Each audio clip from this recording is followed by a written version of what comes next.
Welcome back, aviation enthusiasts. In the last two parts of this series, we explored the fascinating history of the Sud Aviation Se-210 Caravelle, a revolutionary airliner that left its mark on the jet age. Today, in part 3, we'll continue to focus on the remaining Caravelles that have been preserved around the world. These preserved aircraft stand as testaments to the Caravelle's legacy, serving as museum exhibits, restaurant attractions, and even educational tools. So fasten your seatbelts and join us on a journey to discover where these iconic jets now reside.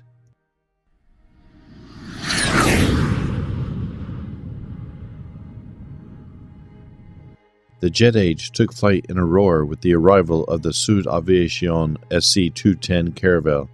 This revolutionary aircraft, with its distinctive rear-mounted engines, ushered in a new era of commercial air travel. But time, as it always does, has marched on, and Caravelles are no longer a common sight in today's skies. However, the story of the Caravelle doesn't end there. In this video, we'll embark on a global adventure to discover the remaining Caravelles that have been meticulously preserved, ensuring the aviation icon continues to inspire future generations. From museums and educational institutions to unique restaurant attractions, these preserved Caravelles offer a fascinating glimpse into the past and a chance to appreciate the aircraft's enduring legacy.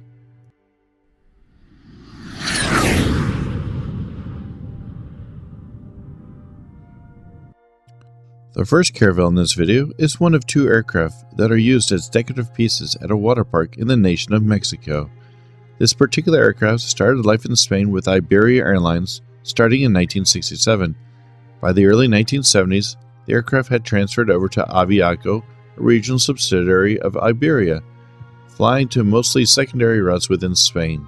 In the early 1980s, the aircraft was now seen flying in Germany with Aerolloyd. This would be the case for the entirety of the 1980s, and in the early 1990s, the aircraft was then leased to ZAS Airline of Egypt, which saw the aircraft just get the ZAS logo placed above the windows while maintaining the rest of the Aerolloyd livery. In 1991, this airliner flew over to the South American nation of Colombia, flying for the passenger and cargo airline Aerosucre. In 1994, the aircraft was flying for Aero Gulf of Colombia. Sometime after this aircraft and the next aircraft in this video found themselves retired and placed in either the parking lot or above the main water slides at the Parque Aviacuático Las Materiales Carretera Hilotepec Ixtahuaca, where it and its partner sit today. The second Caravelle that can be found at this water park had an entirely different journey getting here. This aircraft started its paying career with the European mainstay airliner Finnair in 1967. Finnair maintained this aircraft for well over a decade, flying to domestic and international routes with this aircraft. From 1981 to 1991, the aircraft would transfer over to an airline known as Europe Aero Service, which flew regularly scheduled passenger flight and charter flights, along with some cargo work, until the early part of 1991.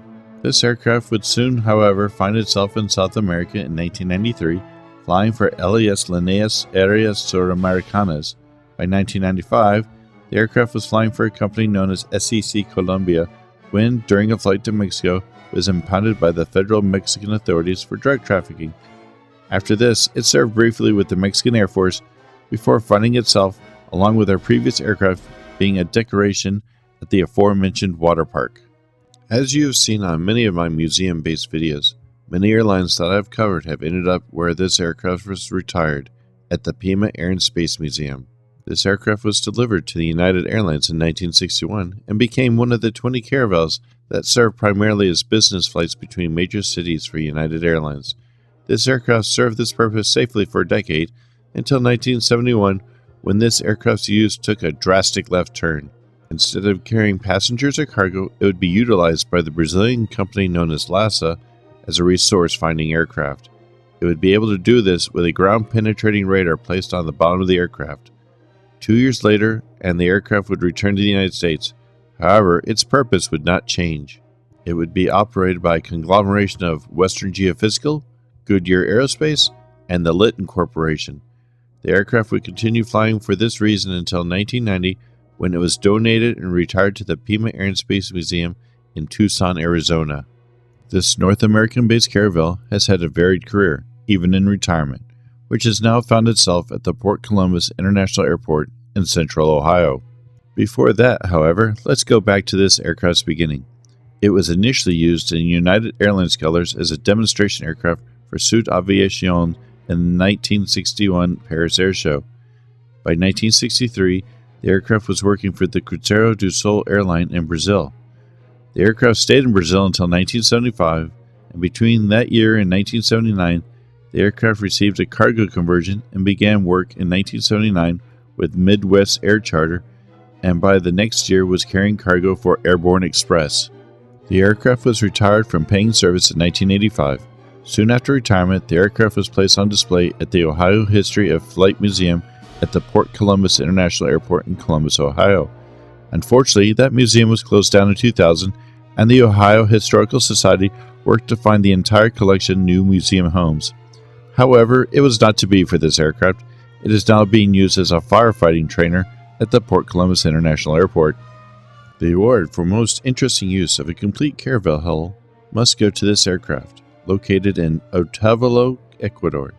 Starting its career in 1963 with the Italian flag-carrying airline of Alitalia, this aircraft would fly in and out of Italy until 1977, but not all of those years were with Alitalia.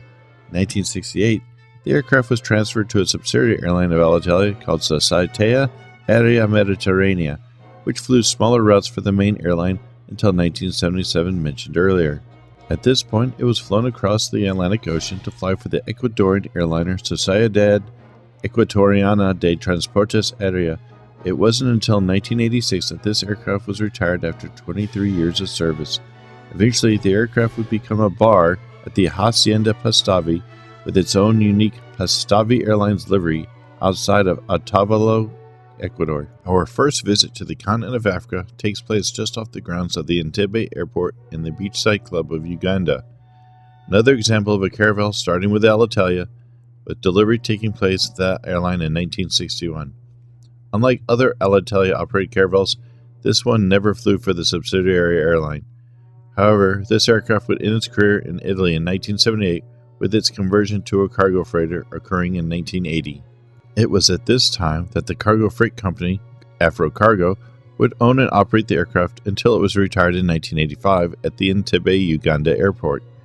Sometime in the early 2000s, the aircraft was moved across the road to the Beachside Aero Club facility and placed next to a derelict Boeing 707, one that was briefly shown late in this channel's first video about preserved Boeing 707s. Its primary use has been as a billboard as it slowly corrodes away in the local environment. Our second Caravelle in Africa can be found near the city of Bujumbura, Burundi. Like many other Caravelles, this aircraft started its paying passenger career with Air France. The aircraft was delivered to Air France in 1963, with a change in ownership taking place in 1975. This change in ownership would be down near Lake Victoria, with the airline Air Burundi headquartered in the city of Bujumbura. 2 decades later, the aircraft would be retired in 1995. After this, the aircraft would be moved around the Bujumbura airport sporadically and used for parts for other aircraft. As of this video, in the middle of 2024, this aircraft is sitting derelict in high grass on airport grounds. We returned to Europe to find a Caravelle cockpit section being used as a simulator in the town of Bonje in Gotland, Sweden. Before becoming a simulator, this aircraft flew its entire career for Air France. It was delivered in late 1960 and continued flying for Air France for 2 decades to be retired in late 1980. During its time with Air France, there was one instance where the world-famous Beatles music band rode this aircraft on a flight from Manchester, United Kingdom to Paris, France in 1964. A ticket to ride, boarding pass for John Lennon was found years later when work to convert the cockpit section to a simulator was beginning.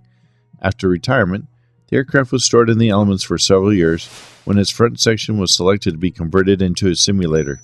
Initially, the restoration and upgrade work was set to finish and open the simulator in Munich, Germany.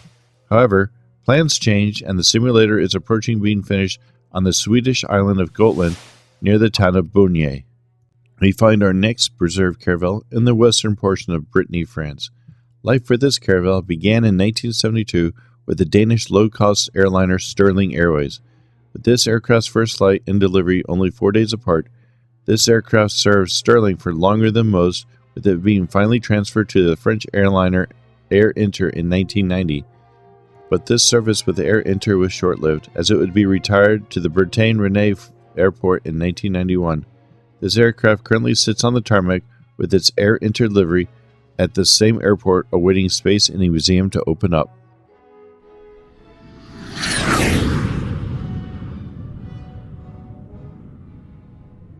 This concludes Part 3 of our 4-part series on the Sud Aviation Se-210 Caravelle. We've explored the aircraft's revolutionary design, its impact on the jet age, and finally the remaining Caravelles that continue to inspire us today. These preserved aircraft serve as a reminder of the Caravelle's enduring legacy, a testament to a time when jet travel was new and exciting. Thank you for joining us on this journey through Caravelle history. We hope you've enjoyed learning about this remarkable aircraft, and we hope to see you all back for Part 4. Thanks for joining us on this exploration. If you're a fan of these classic French jets, leave a comment below and tell us about your favorite aircraft. Don't forget to watch for more of our videos for more aviation adventures. Check out our links at the end for more Caravelle-related videos, and if you wish, you can support us on Patreon or become a member of my YouTube channel by joining this channel's Coach Class membership level. By being either a Patreon or YouTube channel member, this will allow you the benefits of early viewing of new videos, and you will get to help choose the next video. Patreon and YouTube channel membership allows greater support for this channel that will allow me to make improvements to this channel, like being able to visit distant aviation museums and incorporating better technology into our videos.